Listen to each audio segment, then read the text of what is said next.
petite question. Est-ce que vous avez l'impression que les médias sont indépendants ou pas? Je pense que chaque fois qu'on lit le journal, on doit se demander qu'est-ce qui est vrai là-dedans. C'est vrai qu'il y a des fois, on ne parle pas de certaines choses à la télé et dont on parle sur les réseaux. Mais après, il y a l'information, la contre-information, il y a les fakes, même les journalistes passent des fakes sans s'en rendre Par exemple, compte. vous avez quoi comme exemple de journaliste qui a passé un fake? Là, j'en ai pas comme ça, mais régulièrement. On a perdu la confiance d'une partie du public et je voulais parler avec les gens qui sont ici de voilà, quelles relations ils ont avec les journalistes, parler des intox qui circulent sur notre compte, parler aussi des critiques qui sont certainement valides sur les journalistes. Est-ce que vous êtes quelqu'un qui avait plutôt confiance dans les journalistes ou qui est plutôt critique de la profession? De façon générale? Ouais, de façon générale, est-ce que vous avez confiance dans les médias ou pas? Elle me regarde.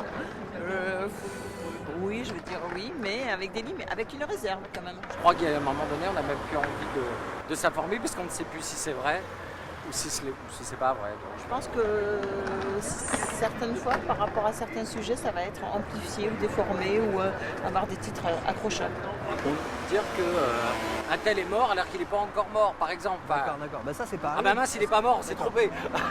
Bah, ça, par exemple, vous n'avez pas d'exemple concret de ça. Ah bah, ça sur internet, ça arrive tout le c'est temps. pas- On a annoncé la mort de Gérard Jugnot Oui, il n'y a pas tellement. Ouais, mais on a BFM, on n'a annoncé pas parlé, ni France plusieurs Info. fois la mort de Gérard Jugnot. Oui, mais c'est jamais à la télé. C'est jamais à la télé. C'est sur ça. les réseaux sociaux justement, Ouais, c'est exactement. sur Facebook. Hein, Voilà, mais- tout à fait.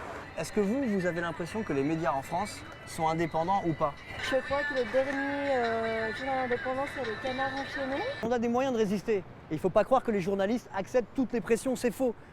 On a des chartes de déontologie dans tous les médias. Il y a des sociétés de journalistes, des collègues qui se regroupent ensemble pour lutter contre ces pressions.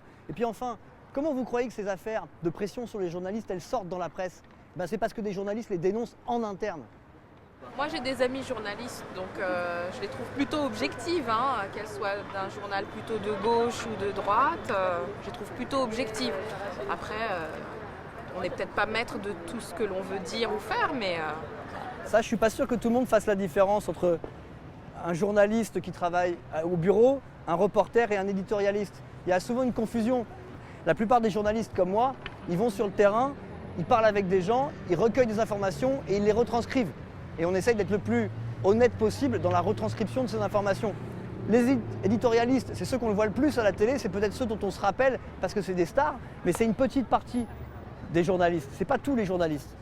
Et par exemple sur le mouvement des Gilets jaunes, vous avez l'impression qu'on l'a traité comment ce mouvement? Moi, j'ai pas entendu des choses négatives par rapport aux journalistes et aux gilets jaunes. Pour moi, ça a été assez respectueux, mais peut-être que je me trompe. peut-être qu'on accentue trop sur les casseurs et leur influence dans le mouvement, et peut-être qu'on n'accentue peut-être pas aussi le point de vue des gilets jaunes, les D'accord. vrais eux-mêmes. La question c'est souvent est-ce que je suis objectif?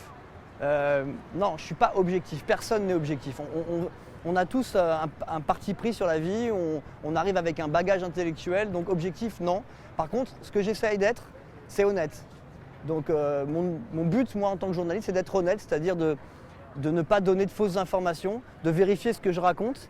Et si jamais quelqu'un me contredit, de prendre en compte ce qu'il me raconte et d'apporter la contradiction dans mon travail.